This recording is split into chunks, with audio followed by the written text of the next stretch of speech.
Найзағайлы сәлем. Ано киносындағы Пеннивайз кейіпкері шын өмірден алынғанын білесіз бе? Бәрін дұрыстап түсіндіріп берейін. Ыңғайланып отырып алыңыз.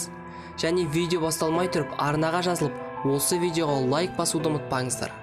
Стивен Кингтің Ано атты туындысының әрине көп бөлігі ойдан шығарылған. Бірақ басты рөлдегі қорқынышты клоунның шын өмірдегі сұмдық оқиғамен байланысы бар.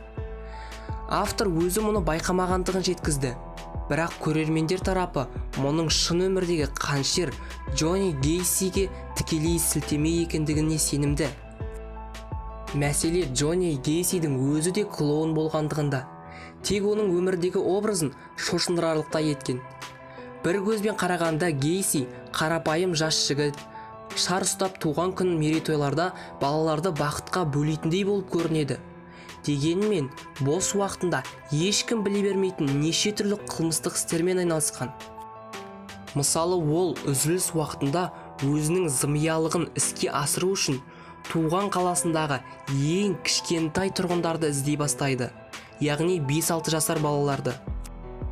Ол балаларды өз үйінің жертөлесіне, яғни подвалына тыға бастаған.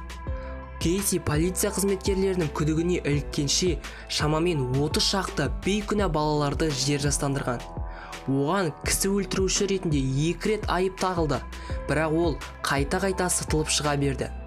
Бұған себеп ол қаладағы елеулі кісілердің бірі болған.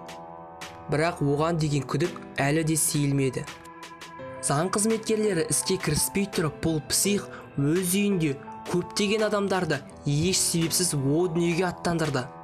Бірақ ол соттың шешімімен бәрібір де тұтқындалды. Және ол осы уақыт аралығында шамамен 1000-нан астам адам өлтірген.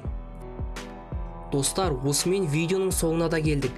Егер осындай видеолар тағы шыққанын қаласаңыздар, осы видеоға лайк басып, арнаға жазылып, жанынан шыққан қоңыраушаны басуды ұмытпаңыздар.